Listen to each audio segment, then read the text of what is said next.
You are frustrated because you are spending too much time in the wrong places. You're panicked because you forgot to get back to a client.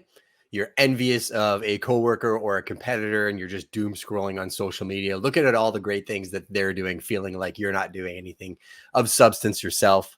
Or you're using food or substances to just numb the pain of maybe the work that you didn't do. All three of those things require a level of effort to feel that way. Now, what if the energy you put into those things was positive in nature instead? Maybe you built a daily practice of checking the MLS for daily listings just to stay on top of the market at like 7, 12, and maybe 5 p.m. Maybe you saw something interesting on MLS about a recent sale and you put out a piece of content that was insightful or educational around that piece of information you discovered. And maybe when it came to food, instead of eating the bad thing, you found a substitute for that recipe that you got to make with your wife and kids and create an experience around adding something positive to your life. In the first set of negative habits, I can see a compounding effect over time of what would come if those were your daily decisions. In the second stack of habits, I can see the exact same thing.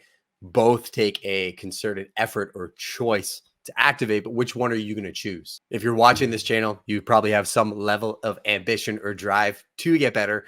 And I know a lot of humans inherently want to be productive. We want to contribute to our society, to the people around us. We want to guard, guide, and govern our families. We want to be good spouses, good parents. And we often know the actions that are required to get there, but we fall to the level of our system. And unfortunately, most people's systems are not having a system. So here's a very simple framework that you can use to get towards those goals that you are striving for. I would say the number one thing I learned is plan the night before. Take 6 things that you want to accomplish tomorrow and physically just write them down. And you can use these pillars. These are the ones I use in my life, but pick whatever pillars work for you. And I do faith, family, fitness, fun, finances in that order. My heart's right with God. I'm in a better place to serve my family. If I'm in a good place with my wife and daughter, I'm in a better place to do my workout, to keep the body moving and keep myself limber so I can go out and have fun. Maybe that's fly fishing for me. And then I'm happy when I do my work because my work isn't making me resentful that I can't do the things that I want to do in my life because all I have to do is work. If you think of the reverse order that we all tend to live in, we tend to work jobs we hate, to buy things we don't want, to impress people we don't like, all meanwhile leaving the people that matter the most to us behind us. So you got to flip the script, prioritize, write down 6 things. Now, if you have a goal in any one of those 6 things, right? Let's go straight to finances because this is a work channel. A lot of people are wondering how to build bigger businesses. Say I want to work on buying back my time, right? I operate a sales team and I've got great people. In order to do that, I'm going to have to make sure I have a clear organizational structure. To have a clear organizational structure, I'm going to need to determine who my leadership team is. Then I'm going to have to write down what is their job description and what are they responsible for, and then find a way to track that and hold them accountable. So if I was going to write down my goal is to buy back my time, 3 little action items would be write out organizational chart, write down responsibilities, and then figure out the accountability piece. I've now broken one massive goal into 3 small goals that I can put as a goal for tomorrow. What you want to do the night before is map out what your priorities are, because if you don't map out what your priorities are, the world will decide what they are for you, and you'll be watching this video again in a year, no further ahead. Now, here's your daily simple framework that will make you infinitely more productive. So I would say pick a time that you're going to wake up consistently every day, get to bed at a decent time the night before, try and turn off all your devices an hour before bed so you can actually get into a good sleep routine. Picking the same time to go to bed and the same time to wake up actually develops a automation within your body, and your body will get used to falling asleep and waking up at the same time. It's actually better for you mentally and physically. It's different for everybody. Some people sleep for 4 hours, some people sleep for 8 hours. That is a you decision to make. Only you know how your body feels in response to sleep. Now, here's the key. When you wake up, do not touch your phone. This actually takes effort. If the first thing you do when you wake up is you grab your phone, you go to Instagram, you go to Twitter, you go to TikTok, you check your notifications, you're instantly setting the tone for the rest of the day. You're allowing inputs to decide your outputs. So this is something that takes practice. You're probably not going to do it every single day, but get into the habit of not touching your phone. Second thing you're going to do is you want to get your brain warmed up. So you want to develop a specific routine that works for you, where you sit in some state of mindfulness. For me, it's prayer. So I will literally grab a devotional, I'll grab my Bible, and I'll grab my journal. I kind of do it the same way every single time. I have a daily planner that I use, and I write down the date. The first thing I do is I write down gratitude, something I'm inherently grateful for. It could be the cold, it could be my wife, it could be my business, it could be my car, it could be sunshine, it could be rain. Just physically writing down something that I'm grateful for puts me in a specific heart place and allows me to appreciate things, good or bad, in my world. Then I'll typically read a Bible verse and I'll focus on that verse and write it down. And a lot of times I'm carrying that with me throughout the daytime as a light. And I find that if you have a morning mindfulness routine, you are choosing the framework by which you are going to look at the world. The world is going to throw challenges at you. It's going to be difficult. It's going to be hard. And if you start your day with a positive framework or a negative one, that is going to set the tone for the rest of the day. And I find people that allow the world to become their inputs, start reading the news, start going on Twitter, feel negative about things. That's all they see throughout the entire day. So when a client throws a challenge at them, they respond negatively. They start blaming people. What about this? What about that? It's that person's fault, instead of looking at it as a huge positive opportunity for them to grow. I promise you, if you have goals and ambitions, it is going to take work. It's going to take a lot of falling down, and that is the actual game. If you're not here for that, then you can go find another channel, because on this channel, we're talking about growth. The second thing you're going to do is, once you get your mind warmed up, you're going to get your body warmed up. So I work out typically first thing in the morning. It's the only time that I know I'm actually going to get it done. I do some sort of warm up, then I do typically strength and conditioning, and then I'll do some sort of cardio, and then stretching is really important for me at the end. This is different for every single person. If all you can do is go for a 30-minute walk, I would say do that. Steady state cardio is one of the most underutilized tools when it comes to longevity and fitness. It's actually a book right here that I have that I recommend you all read, called Outlive by Peter Attia. I've gone down quite a few different wormholes in all things health and fitness. What I can tell you is you are going to use it or lose it. And do not compare your today to somebody's tomorrow. Here's a case in point. Last year, I had a massive hip surgery. I have a ceramic on ceramic left hip. My entire year was learning how to walk again.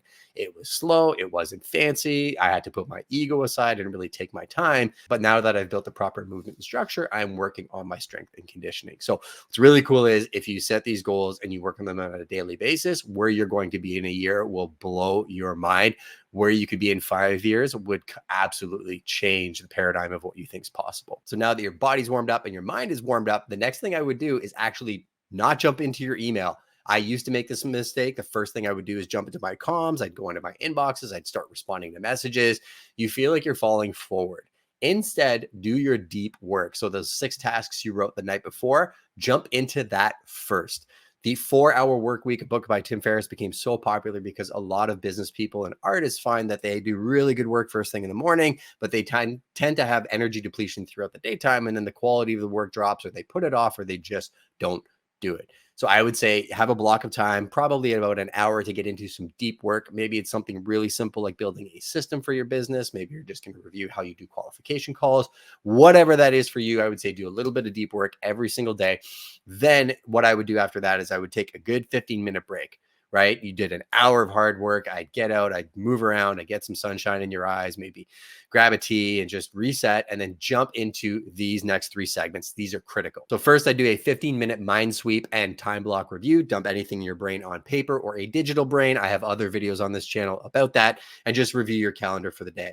Are your time blocks in your calendar mapped out correctly to be the most effective for the daytime? Are your priorities actually in your calendar? Very important. Then I would do my comms section. So I actually have a folder on my toolbar where I have all of my email folders, all of my typical communications, and I right click on it and it opens them all. I will scan through my communications to make sure I've got all my messages responded to. If you do a concerted effort time block, you only have to check your email 3 times a day. How many of us get stuck just refreshing and refreshing and refreshing and checking our email hundreds of times a day? That's because you're not taking control of the process. So do 30 minutes in the morning, maybe 30 minutes, wrap up at nighttime, 15 minutes at lunch. That is more than enough to cover your email time blocks. When you grow at scale, you can hire a VA and you can hire assistants to monitor your email for you. Also communicate with your clients that if it's important, just text me. I can tell you we deal with hundreds of files and thousands of clients, and we've rarely ever missed a communication. And when we do, it's typically because they didn't understand that we were actually working on their file and they had sent an email. And I've never had a situation where an email got overlooked and it absolutely blew up a deal, because we have a system to make sure that everything gets captured. So I would say plan your email time and your communication time rather than letting it control your entire day. Then I would say two other important time blocks in today's day and age is make time to create content, writing pictures or video, whatever that is for you. If you're a brand new content creator, just sit down and write for 5 minutes.